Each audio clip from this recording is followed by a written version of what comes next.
حاضرین مجلس لا حول ولا قوة إلا بالله العلي العظيم أعوذ بالله من الشيطان الرجيم بسم الله الرحمن الرحيم الحمد لله الذي جعل من المتمسكين بولایة العلي بأبي طالب۔ سب سے پہلے اس جشن بابرکت کی مبارکباد آپ حضرات کی خدمت میں پیش کرتا ہوں اور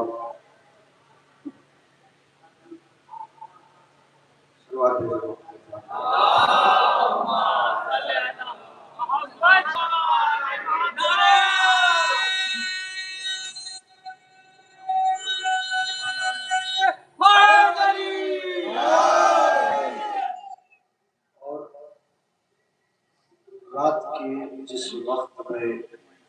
بہت سے مقامات پر محفلیں تمام ہوتی ہیں، وہاں آپ کی بستی میں تقریباً 12 بجنے والے ہیں۔ یہاں سے بیرونی شعراء کرام کا سلسلہ شروع ہوا۔ اب چونکہ دور و دراز سے سفر طے کرنے کے بعد وہ یہاں آئے ہیں، اب آپ کو طے کرنا ہے کہ اس محفل کو کب تک چلانا ہے اور کہاں تک چلانا ہے۔ اس لیے کہ جو شعراء کو وقت دیا گیا تھا وہ اپنے وقت پر آپ کی بستی میں تشریف لے آئے، لیکن اب اس محفل کی کامیابی کے لیے اب آپ کی ذمہ داری ہے کہ آپ کتنا تعاون کرتے ہیں۔ نظامت کی بالکل گنجائش نہیں، چونکہ شعراء کرام کی جو فہرست ہے وہ بہت طویل ہے۔ اس لیے سب سے پہلے اگر کسی کو قربان ہونا پڑتا ہے تو محفل کا ناظم ہوتا ہے، اور یقینی طور پر اس کو قربان ہونا بھی چاہیے، اس لیے کہ اس کو یہ اختیار ہوتا ہے کہ وہ چاہے جس شاعر کا کلام ہم کو سنائے، لیکن جو شعراء ہوتے ہیں وہ اپنا خون جگر خرچ اور صرف کرنے کے باوجود کلام کہتے ہیں، لہٰذا وہ بڑی محنت سے سفر طے کر کے آتے ہیں، اور کئی راتوں میں جب ایک ایک شعر اور ایک ایک کلام ہوتا ہے تو اس کے بعد ان کا دل چاہتا ہے کہ وہ سامعین تک پہنچائیں اور اپنے حصے کی دعوی تقسیم دیں۔ اس لیے میں ابتدائی میں عرض کر رہنا چاہتا ہوں کہ اگر آپ یہ توقع کر رہے ہیں کہ میں باقاعدہ ٹریڈیشنل جو نظامت ہوتی ہے اس طرح سے نظامت کروں گا تو شاید آپ غلط سوچ رہے ہیں، اس لیے کہ میں صرف اتنا کام کروں گا، وہاں سے آؤں گا، شاعر کا نام پکاروں گا، ضرورت محسوس ہوگی 4 مصرے آپ کو سناؤں گا، قطعہ سناؤں گا یا منقبت کے 2-3 شعر سناؤں گا، اپنی جگہ لے لوں گا۔ اب آپ کی ذمہ داری ہوگی کہ آپ اپنی اس محفل کو کس قدر مینٹین کرتے ہیں۔ غدیر کی محفل ہے، غدیر کا منظر سب آپ کی نگاہوں کے سامنے ہے کہ پیغمبر اسلام آخری حج سے واپس آ رہے ہیں، جو آگے چلے گئے انہیں واپس بلایا، جو پیچھے رہ گئے ان کا انتظار کیا، اور جن لوگوں کو روکا گیا تھا سب سے پہلے پیغمبر نے، علماء کی موجودگی میں کہہ رہا ہوں، پیغمبر اسلام نے کچھ لوگوں سے کہا کہ جو تمہاری آمادیاں ہیں، یہ جو اونٹ ہیں ان کے اوپر جو کچاوے رکھے ہیں ان کو اٹھائے اور ان کا ہم منبر بنائیں گے۔ رسول اسلام نے منبر بنایا، منبر کے اوپر پیغمبر خود گئے اور منبر پہ جانے کے بعد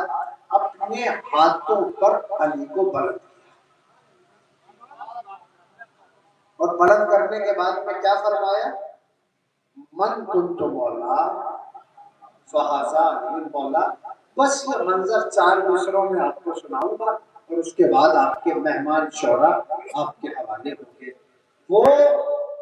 پیغمبر اسلام نے دیکھیں منظر غدیر کا پہنچ جائے 4 مصرے اور اس کے بعد شاعر آپ کے حوالے۔ پیغمبر اسلام نے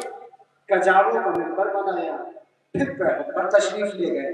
اور پھر پیغمبر نے علی کو اتنا بلند کیا، اتنا بلند کیا، اتنا بلند کیا کہ رسالت چھٹی چلی گئی، امامت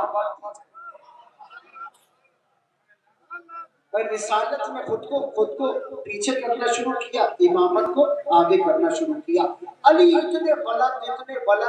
بلند کہ شاعر نے کہا کہ وہ پاؤں رکھے دوش پیمبر پر کھڑے ہیں، وہ پاؤں رکھے دوش پیمبر پر کھڑے ہیں، اللہ کے بعد آج علی سب سے بڑے ہیں۔ یہ غدیری رنگ ہے، وہ پاؤں رکھے دوش پیمبر پر کھڑے ہیں، اللہ کے بعد آج علی سب سے بڑے ہیں۔ اب کس کس کو اٹھاؤ گے روایت کے سہارے، تاریخ کے کوڑے میں بہت لوگ پڑے ہیں۔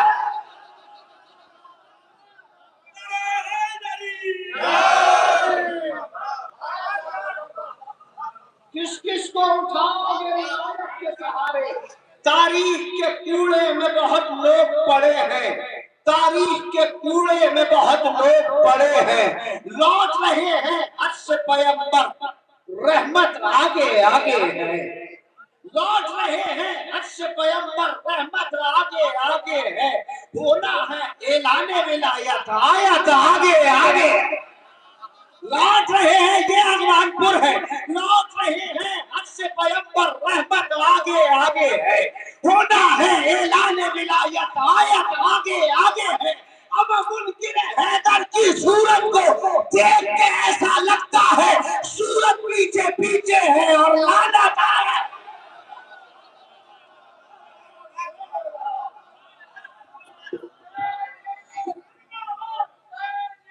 زندہ باد، زندہ باد، مردہ باد، مردہ باد۔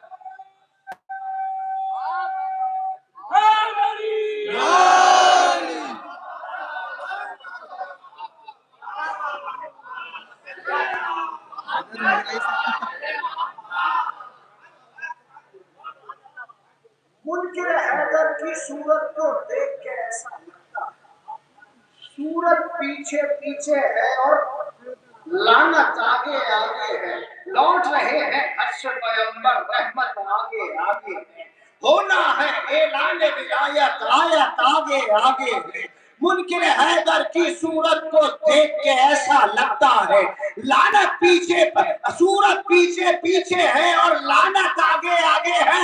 اب تک جو داد آپ نے دی اپنی مرضی سے دی ہے، لیکن اب جو میں شعر سنانے جا رہا ہوں اس پہ داد آپ سے مانگتا ہوں، اس لیے کہ اغوان پور کے مزاج کا شعر سنا رہا ہوں کہ لعنت صورت پیچھے پیچھے ہے اور لعنت آگے آگے ہے۔ ارے دنیا ساری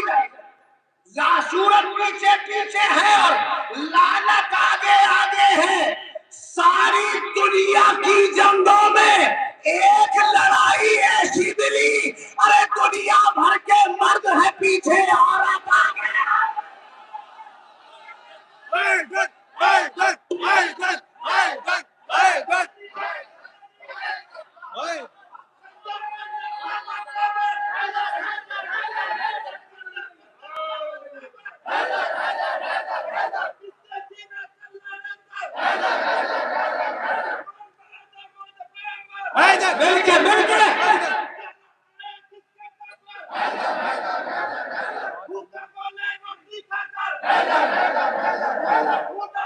مل کے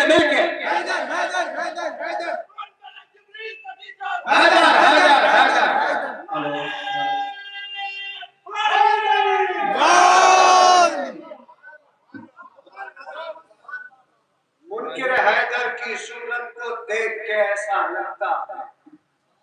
صورت پیچھے پیچھے ہے اور لعنت آگے آگے ہے۔ یہ جو نعروں کا جواب آپ نے دیا ہے نا، یہ غدیر کی محفل میں آپ نے دیا ہے، اور اب پوری محفل میں جب نعرہ لگے تو اس کا جواب نعرہ سمجھ کے نہ دیجیے گا، بلکہ یہ سوچئے گا کہ نعرہ لگانے والا آپ کو جام ولایت نوش کرا رہا ہے۔ آئیے ایک جملہ اور کہہ دیا، ساغر غدیر میں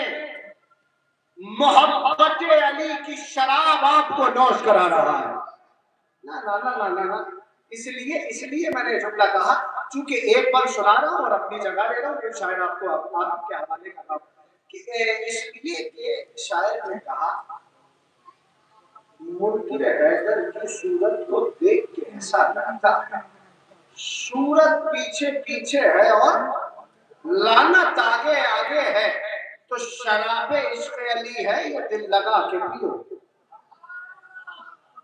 یہ جو ذکر آپ سن رہے ہیں اور جو نعرے لگا رہے ہیں اور جو اس کا جواب دے رہے ہیں، اس لیے کہ یہ غدیر کی محفل ہے صاحب۔ ہوا کیا تھا غدیر کے دن؟ غدیر کے دن تھوڑا سا منظر بتاؤ، آسمان سے نور ٹوٹ کے برس رہا تھا، زمین سے نور چشمہ بن کے ابل رہا تھا، حقیقت درمیان میں تباہ کر رہی تھی، دشمنوں نے پیغمبر کو پھیر رکھا تھا، ولایت تاج بن کے علی کے سر پہ اتر رہی تھی، ایک یقین کامل تھا جو سرحد انسانیت کو چھونے کے لیے تیار تھا۔ بس ہوا یہ تھا کہ نبوت نے امامت کو دونوں ہاتھوں پہ اٹھا رکھا تھا اور یہ اعلان کیا تھا کہ آج ابو طالب کی عظمت مکمل ہو گئی، جسے پہلے پالا وہ نبیوں کا سردار ہے، جسے بعد میں پالا وہی حیدر۔ حیدر حیدر حیدر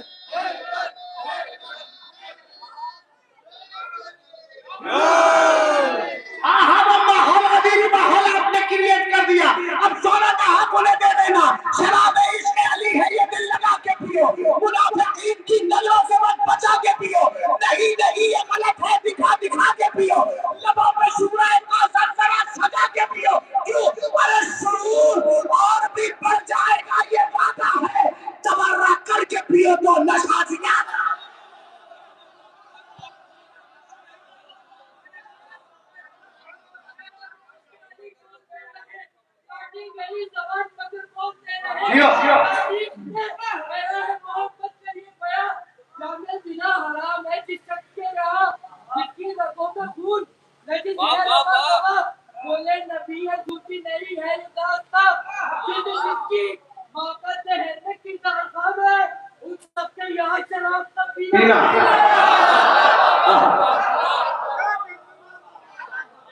اس خوبصورت ماحول میں جہاں پر اگر ایک شاعر چاہے تو محفل کے ماحول کو اس منزل تک پہنچا دے کہ جہاں پر غدیر کے ماننے والے اور غدیر کے چاہنے والے اور مولائے غدیر کے اوپر اپنی جان نچھاور کرنے والے پوری رات بیٹھ کر ذکر غدیر سننے کے لیے آمادہ و تیار ہیں۔ تو چونکہ میں نے ابتدا میں کہا تھا کہ شعراء کی فہرست طویل ہے، اس لیے ہم بیچ بیچ میں کریں گے یہ کہ ایک ساتھ دو لوگوں کو پڑھائیں گے تاکہ ٹائم بچ جائے، اس لیے میری فہرست کے پہلے ہی شاعر کو میں ترنا نہیں بلاؤں گا بلکہ دو بھائیوں کو ساتھ بلاؤں گا کہ جنہیں وسیم اور خرم کہا جاتا ہے، پوری دنیا کے اندر اپنی منفرد شاعری لب و لہجے اور ترنم کے لیے جانے اور پہچانے جاتے ہیں۔ تشریف لا رہے ہیں محترم مولانا خرم وسیم صاحبان، ان کے استقبال میں غدیری درود پڑھے محمد اور آل محمد۔